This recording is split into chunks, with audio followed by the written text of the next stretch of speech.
Nomination de la secrétaire américaine au commerce. Elle fera tout pour protéger les États-Unis face à la menace de Huawei. Le 26 janvier, la candidate au poste de secrétaire au commerce de Biden, Gina Raimondo, a déclaré lors d'une audition au Sénat qu'elle ferait tout pour protéger les États-Unis contre les menaces de sociétés comme Huawei, très liées au Parti communiste chinois, et qu'elle ne ferait aucune concession aux différents réseaux du Parti communiste chinois. L'audition a eu lieu au sein de la Commission sénatoriale du commerce, des sciences et des transports. Pendant ce temps, en réponse à une question sur le maintien de Huawei sur la liste de contrôle des exportations, elle a déclaré qu'elle déciderait, après avoir consulté plusieurs parties, tenter de protéger les États-Unis contre les activités clandestines de sociétés comme Huawei. Lors de l'audition, la sénatrice Debra Strobel-Fisher a demandé à Raimondo comment elle voyait les risques pour la sécurité nationale des fournisseurs d'équipements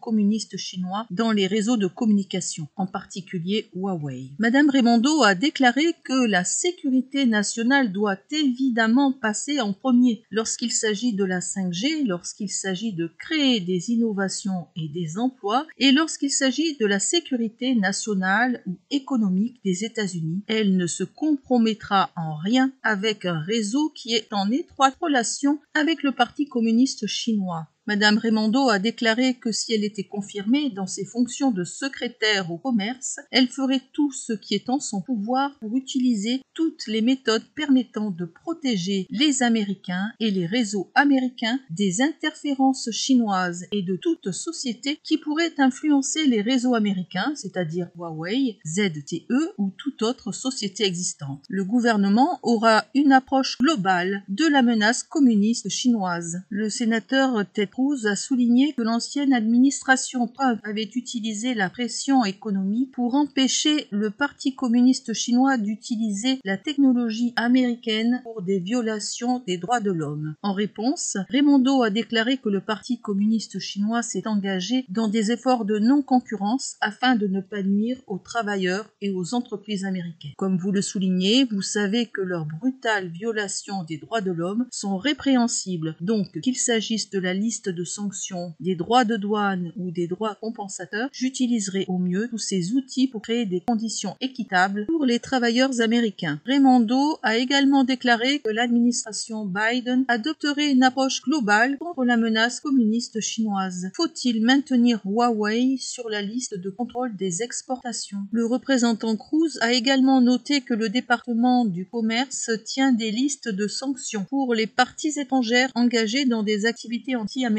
de sécurité nationale et qu'en 2019 et 2020, l'administration précédente de Trump a ajouté plusieurs groupes d'entreprises technologiques chinoises à la liste de contrôle des exportations. Il a demandé à Raimondo s'il pouvait promettre que ces entreprises resteraient sur la liste de contrôle des exportations du BIS. Raimondo a répondu qu'elle était d'accord avec Cruz, à savoir que la liste des sanctions du ministère du Commerce est un outil puissant pour le secrétaire au commerce afin de soutenir la sécurité nationale des États-Unis. M. Cruz a en outre demandé s'il était possible de s'engager à ce que Huawei reste sur la liste de contrôle des exportations.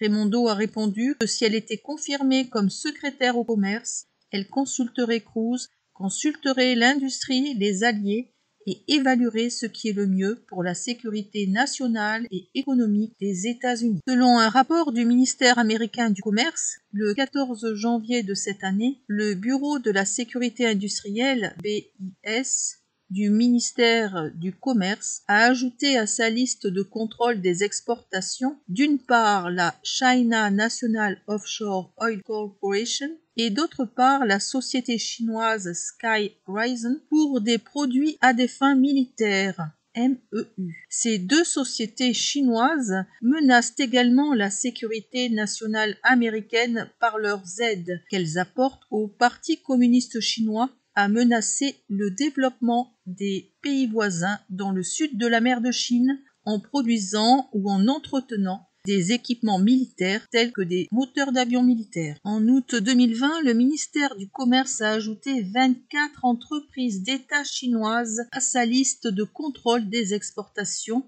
dont plusieurs filiales de la China Communications Construction Company. La manière dont ces listes de contrôle des exportations seront appliquées à l'avenir sous l'administration Biden fera également l'objet d'une attention accrue de la part de tous les milieux.